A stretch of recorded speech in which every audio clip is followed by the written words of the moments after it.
Hi, and a very warm welcome to today's exploration of the wonders of well-being. It's a beautiful day, it's cloudy, it's chilly, it's been snowing lightly, so winter's not quite over, but spring is definitely on the way. But it might be interesting for us to take a look at the way that we all crave approval. Let's look at that a little bit more closely. There is an enormous amount of pressure on all of us to be popular.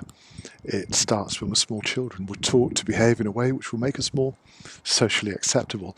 We work very hard to fit in a family, at school, at work.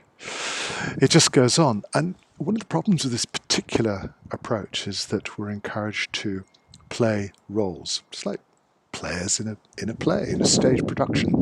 We wear masks, we adopt certain behaviors, expressions, and very little of that is close to who we truly are.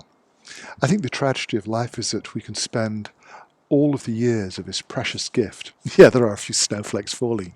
We can spend this gift being someone who isn't really us.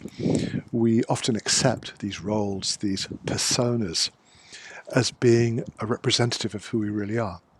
But they're just superficial. Most of the roles we play, the masks we wear, have been grafted onto us by family, by society, by the social conditions that shape how we relate to ourselves and the world around us.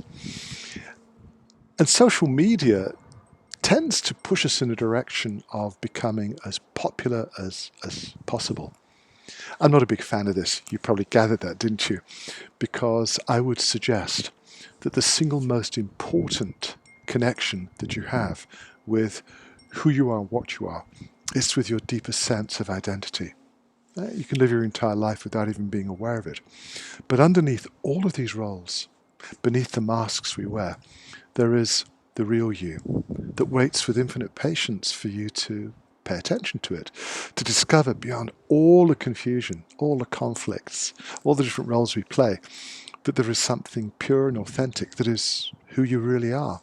Someone who is able to understand and interact with the world in a way which doesn't require playing roles and wearing masks.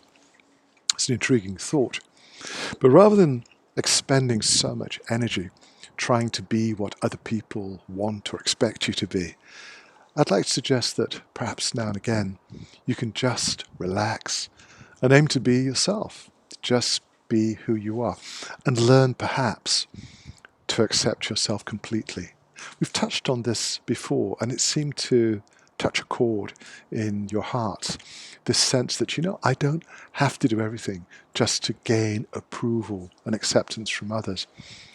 I can just be who I am and become a little bit more independent from public opinion to be able to feel that it's okay to be you. Yeah, I know, despite all of our faults and problems and our insecurities, but to accept yourself because it is a wonderfully powerful place for you to begin the process of personal growth and development. You remove a lot of the litter, the rubbish, the obstacles that get in the way of our ability to understand and respect who we really are. There isn't a lot of helpful advice in my experience that can lead us to this conclusion. Most of the ideas that we come across tend to lead us around in circles. When you learn to practice mindfulness, when you let go of the need to be accepted, the need to be approved of by all the people you encounter, you get a sense that there is this deeper self that allows you to function much more easily without the anxiety, without that internal resistance. You just have to slow down, let go of your fears and anxieties and discover who's waiting to be revealed. In some ways, this could be the ultimate purpose in our being here, in order to discover that beneath all of those layers, there is the real you. And I think that's an introduction that's perhaps been too long in the waiting, the real you. Perhaps it's time for you to let the real you just appear, because it brings in its wake a sense of deep peace, a sense of inner balance. You're less likely to be blown around like a leaf in the wind. You feel an inner stability. And to be fair, that will have an enormously positive impact on the quality of your life, but it tends to have a positive impact on the people around you too.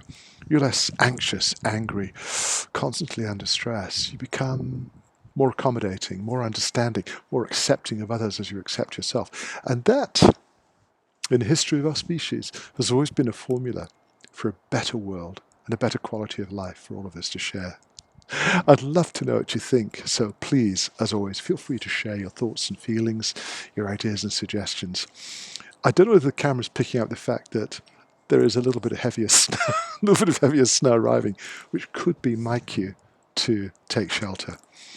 I'm going to wish you a wonderful day and look forward to being back with you again very soon.